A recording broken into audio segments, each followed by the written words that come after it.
नमस्कार। इस वक्त की बड़ी खबर मैं आपको बता दूं, काशीपुर पहुंचे हैं कुमाऊं कमिश्नर आईएएस दीपक रावत। इस वक्त काशीपुर के द्रोणा सागर के ऊपर गोविशाण टीले पर पहुंचे हैं अपने पूरी टीम के साथ। पूरी प्रशासन शासन की जो टीमें हैं वो आईएएस दीपक रावत के साथ यहाँ पर गोविशाण टीले पर पहुंची हैं। आपको बता दें, एक बार फिर एएसआई के द्वारा गोविशाण टीले पर खुदाई का काम शुरू किया जाने वाला है, जिसका शुभारंभ विधिवत पूजन अर्चन एवं नारियल तोड़ने की प्रक्रिया के साथ आईएएस दीपक रावत के द्वारा किया गया है। अब मैं आपको अगर गोविशाण टीले के इतिहास के बारे में बताऊं तो इसका इतिहास पौराणिक रूप से भी बेहद अहम है और ऐतिहासिक रूप से और ज्यादा बेहद अहम माना जाता है।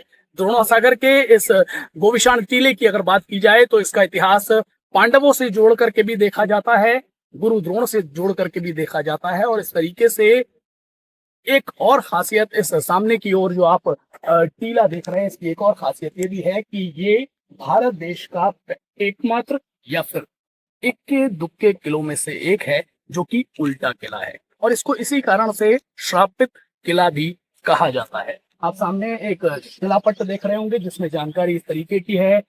पहले भी 2 अथवा 3 बार इस परिक्षेत्र की खुदाई का काम हो चुका है, जिसमें विभिन्न कालों की ताम्र मुद्राएं, तांबे और कांच की चूड़ियां, तांबे के छल्ले, पकी हुई मिट्टी और पत्थर के मनके और लौह निर्मित सामग्रियां पहले मिल चुकी हैं। और विभाग के अधिकारियों की माने तो इस बार जो ये खुदाई का काम शुरू किया गया है ये पूरे 1 साल के आसपास के समय तक चलेगा, मतलब लंबे समय तक इसकी खुदाई का काम चलेगा। और इस बार कुछ ऐसी चीजें इस खुदाई में प्राप्त होने की उम्मीदें हैं, निकलने की उम्मीदें हैं, जिसके बारे में पहले कभी जिक्र शायद हमने और आपने सुना भी ना हो। फिलहाल अब इस पूरे विषय को लेकर के कुमाऊं कमिश्नर दीपक रावत क्या कुछ कह रहे हैं, आइए सुनते हैं।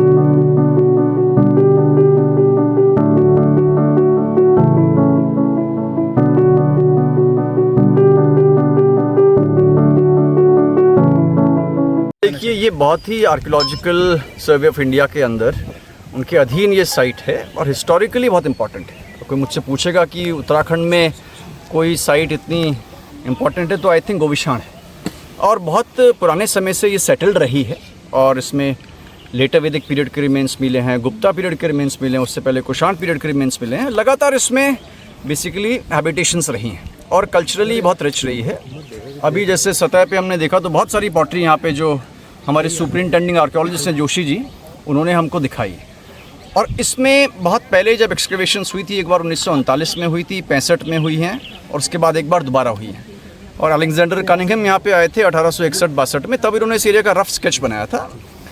और कुल मिला के ये कह सकते हैं कि बहुत इंपॉर्टेंट साइट है। 95 एकड़ में ये फैली हुई है एएसआई के जो अंडर है। इस पे अब एएसआई ने इसकी इंपॉर्टेंस को देखते हुए दोबारा आपके जो डीजी साहब हैं रावत जी, उन्होंने यहाँ पे डिसाइड किया कि दोबारा हमें एक्सकवेशंस करने चाहिए, क्योंकि छोटे सेक्शन में इससे पहले एक्सकवेशंस हुए हैं। अब जो एक्सकवेशंस होंगे लगभग 1 साल चलेंगे और उसमें मैं समझता हूँ कि from the view point of history बहुत इंपॉर्टेंट चीज़ें मिल सकती हैं। तो आपके माध्यम से मैं पहली बात तो जो मुझे सुन रहे हैं काशीपुर में, क्योंकि आपके नज़दीक है, बाकी उत्तराखंड में और जगह भी जो हिस्ट्री में इंटरेस्ट रखते हैं, कि इस साइट को समय समय पे आप कवर भी करें, देखें भी। यहाँ पे जोशी जी ने कहा है कि इसमें जो इम्पोर्टेंट डिस्कवरीज ये लोग करते रहेंगे वो आपसे शेयर करेंगे। और एक बहुत अच्छा डीपीआर आपने बनाया यहाँ पे, जो कि इस साइट को बाद में पब्लिक को खोलने के लिए, पब्लिक आ सके, हिस्ट्री को अप्रिशिएट कर सके, उसे देख सके, उसके लिए भी प्राविधान यहाँ पे करे गए हैं, जिसमें कि एक साइट पे म्यूजियम भी होगा, इंटरप्रिटेशन सेंटर भी होगा, जो आसान शब्दों में आपको बताया गया इस साइट की वैल्यू के बारे में।